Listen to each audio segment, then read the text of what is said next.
உங்கள் favourite TV ஷோக்களை இனி miss பண்ண தேவையில்லை. ZEE5 இல் முற்றிலும் இலவசமாக காணுங்கள், இங்கேயும் எப்பொழுதும். நீ என்ன இன்னும் இப்படியே இருக்க?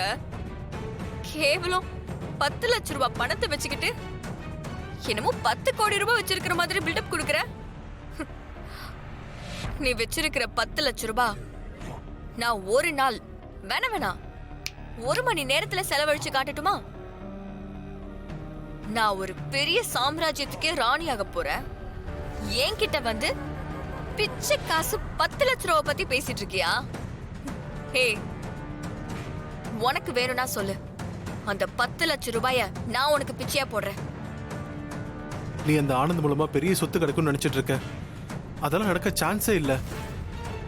ஏன் நடக்காது? கண்டிப்பா நடக்கும். அந்த அபிராமி குரூப் ஆஃப் கம்பெனி சொத்து முழுக்க இன்னும் கொஞ்ச நாள்ல என் பேர்ல இருக்கும் பாரு. எதை வச்சு சொல்ற?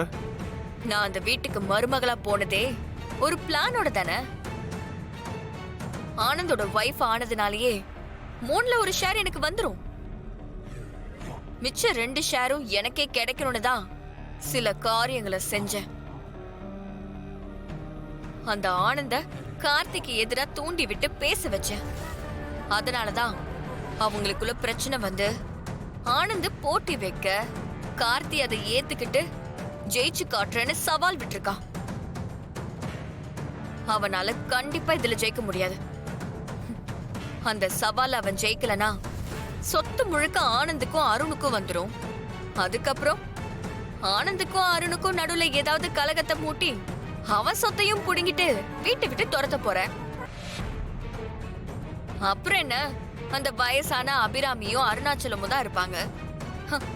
அவங்களையும் ஏதாவது ஒரு அனாதை ஆசிரமத்துல தள்ளிட்டா போதும், சொத்து முழுக்க ஆனந்த் கைக்கு வந்துரும்.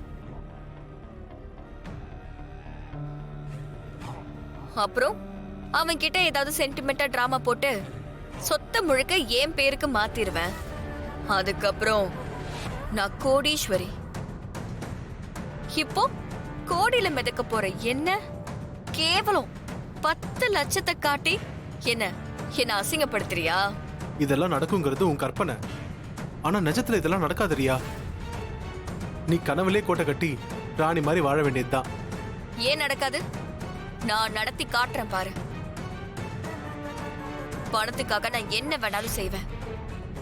இந்த லைஃப்ங்கிறது ஒரு தடவை தான். அத நமக்கு பிடிச்ச மாதிரி நம்ம சந்தோஷமா வாழ்ந்துட்டு போகணும். எனக்கு சந்தோஷங்கிறது பணம் தான். அந்த பணம் இருந்தாதான் நம்ம நினைச்சத நினைச்சபடி வாழவும் முடியும், சந்தோஷமாவும் இருக்க முடியும். நான் தான் மிடில் கிளாஸ்ல பிறந்துட்டேன். எனக்கு பிறக்க போற குழந்தை அப்படி இருக்க கூடாது. அது born with silver spoon இல்ல கோல்டன் ஸ்பூனா தான் இருக்கணும். உன் கூட வாழ்ந்தா அதெல்லாம் கிடைக்காதுன்னு தெரிஞ்சிருச்சு. அதனாலதான் உன்னை டிவோர்ஸ் பண்ணிட்டு ஆனந்த கல்யாணம் பண்ணிக்கிட்டேன். அப்ப நாம உருகி காதலிச்சதெல்லாம் பொய்யா? அந்த பைத்தியக்காரத்தனத்தை ஏன் செஞ்சேன்னு நான் இப்போ ஃபீல் பண்ணிக்கிட்டு இருக்கேன். ZEE5 ஆப்பை டவுன்லோட் செய்து அனைத்து எபிசோடுகளையும் இலவசமாக பாருங்க.